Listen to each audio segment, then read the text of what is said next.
South Central LA, July 1994. The asphalt's melting like hell just broke loose. The air stinks of burnt rubber, cheap smokes, and hopelessness. Lil Ghost leans against the wall behind Liquor and Go, holding a Coke bottle. Eyes cold like a dog let off the chain too early. Next to him stands Big Dre, rocking a Raiders tank top, arms thick like concrete pillars, a cross hanging from his neck engraved with moms. "You ready, little homie?" Dre asks, peering over his shades. Ghost doesn't answer. He watches an old Chevy glide by on hydraulics. Red bandana in the driver's seat. Bloods. Dre sees it too. He spits on the ground and clenches a fist. "You know how it works out here. You slip, you die. Got that?" Ghost nods. "Yeah, bro. I ain't slippin'." Dre pulls a case from the backseat of his caddy. Plain black, code locked. "Take this to Juarez. They'll meet you there. Just don't open it. Ever. Got me?"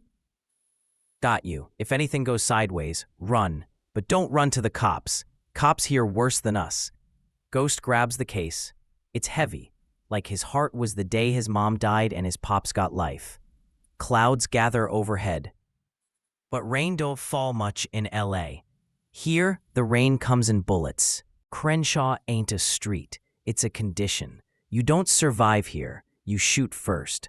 Out here, there are 3 rules. 1. Trust no one. 2. Never show fear. 3. Better to get locked up than be a snitch. Lil Ghost walks the block where everybody knows his name. Not 'cause he's famous, just 'cause he's still breathing. On the corner is Shorty Loco, as usual, laced out in loose sneakers and a blunt hanging from his lips. He's cracking up with some homies, then spots Ghost. "Yo, Ghost." "What, packing for hell already?" Ghost smirks slightly. He likes Loco, but the dude's a live wire, flashy before he blows up. "I ain't going to Mexico on vacation," Ghost replies. "Yeah, no shit, but you heard? Blood's rolling deep lately. Word is this dude Madbone dropped 2 of ours on 54th and Vermont. Fool's got a cannon, like Arnie in Terminator, and no brakes upstairs." Ghost frowns. "Who confirmed that?" "Candy Ray." Now Ghost tenses up. Candy's not just a dealer. She's a brain. She sees through you.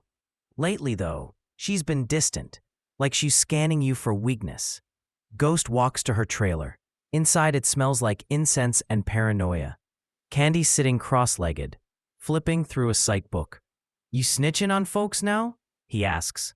"If I was, you wouldn't be standing there, baby," she replies without looking up. "Madbone in the area?" "Yeah, but he ain't here for you." "Then who?"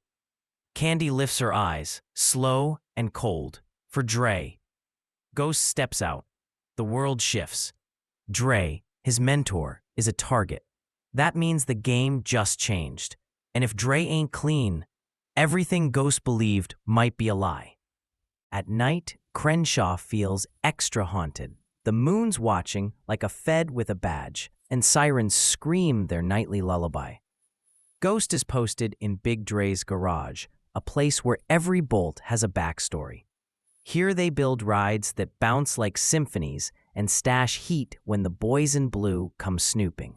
Dre slaps a fat stack on the table, 20 G's in rubber bands, stamped with a local bank logo. "That's for the trip, you get the rest when you're back," he says, lighting a black and mild. "What's in the case?" "I told you, not your business. You don't want to know what's under hell's hood." Ghost stays quiet. He ain't stupid. Silence gets paid out here, but something itches inside. Instinct, maybe. Shorty Loco barges in, jittery, eyes darting. "Yo, Dre, cars popped up from Inglewood. OG Grape Street Crips. Ain't here for sightseeing." Dre frowns. Too many pieces moving. Somebody tipped him. Somebody inside. Ghost turns to Dre fast. "You think we gotta..." Dre looks him dead in the eye, like he's weighing his soul. "I think we've been sold already. Just a matter of by who and for how much."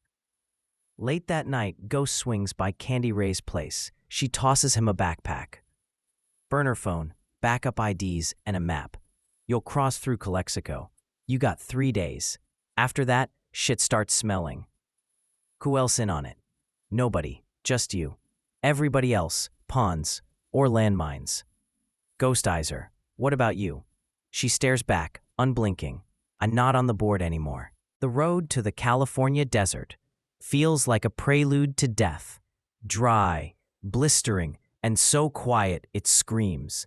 Lil Ghost drives a beat-up '89 Toyota Corolla, sweating buckets, gripping the wheel like it's the last thing keeping him sane.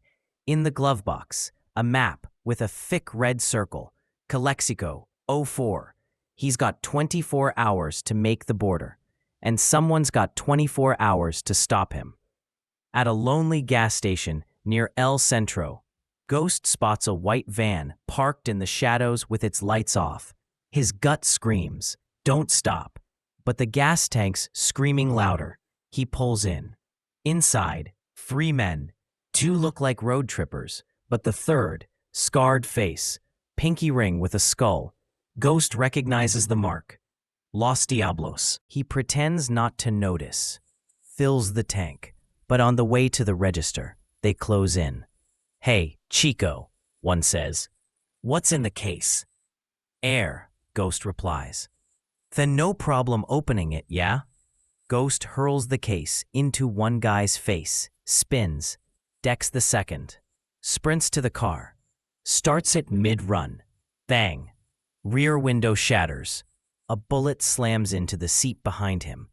He slams the gas pedal like it's wired to his heartbeat, because it is. At the Calexico crossing, heat and hounds, he walks toward the checkpoint, case in hand, sweat tracing his spine. The officer gives him a once-over. Purpose of visit? Tourism, Ghost says with half a smile. Tourism with a briefcase? Clothes, Mom said to pack extra. The officer scribbles something, stares him down, and waves him through. On the Mexican side, dust, graffiti, and a rusty van. Ghost walks toward it. A woman steps out wearing shades. "You Ghost?" "Yeah." She nods. "Get in. Congrats.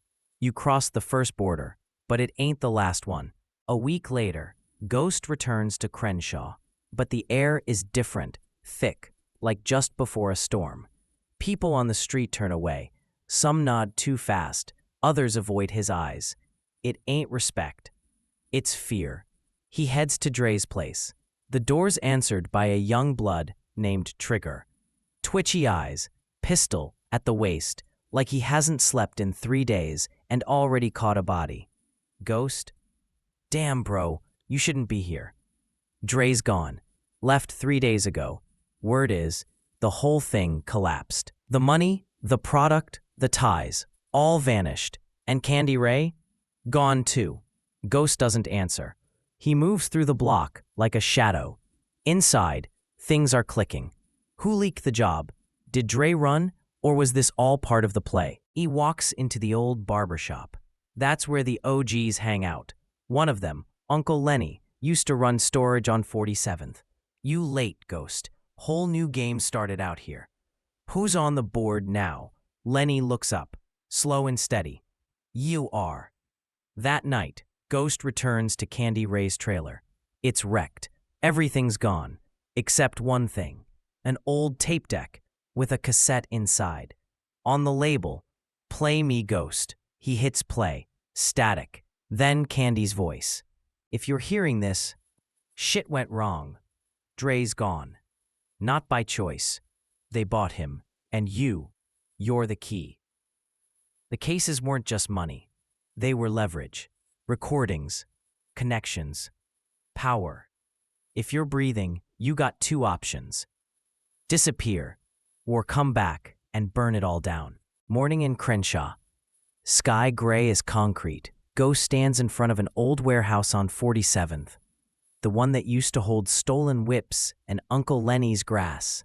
Now it's his base of operations. Inside are 3 men. First, Bones, former lookout. Did time for bank robbery. Just got out 2 months ago. Eyes sharp like a starving wolf. Second, Red, the tech guy. Can hack a car, a phone, or a bank if you give him Wi-Fi and caffeine. Third, Milo, the silent type. Shoots like he trained with SEALs, not in alleyways. Ghost slams the case on the table. No words. He opens it. Inside, a hard drive, 3 old cassette tapes, and a photo. In the photo, Dre, Candy Ray, and a local senator. Handwritten note, L.A., 1994. Red grabs a tape, pops it into an old player, static, then voices. If you want the shipment, you pay through Dre. Senator covers it, no press, all through the feds. Just don't burn me, you understand. Bones whistles. That's, damn, those are real voices. If we leak this, half the city's going to court. Ghost nods. Exactly. But first, we find the rat. Dre ran, but someone gave up my location to Los Diablos. And we start with them. Next morning, Ghost and the crew pull up to a warehouse in East LA where the younger Diablos hang out. They walk in maskless. Milo drops the guard. Bones plants a charge on the steel door. Within minutes, the place is in flames. Ghost stands in the middle of the firestorm, staring down the last guy left. Tell your boss, the game changed.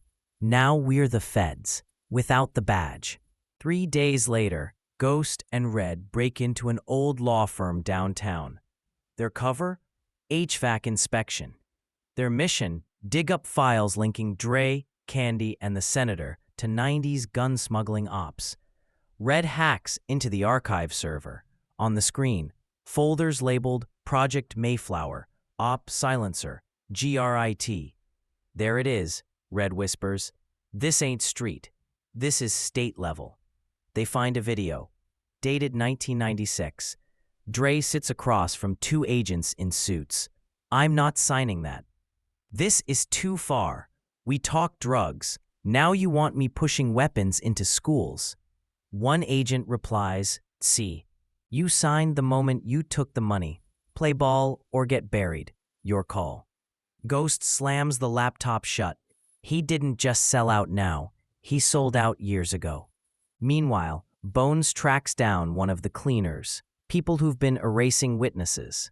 It's Julius Mason, ex-LAPD detective, now working as security for the senator. Ghost sets the trap. At a mall parking lot, Milo blocks the exit. Bones takes out the guards, and Ghost slips into the back seat of Mason's car. Remember me? That was a long time ago. Mason says, you were supposed to be dead. Ghost grins, and you were supposed to be a good cop.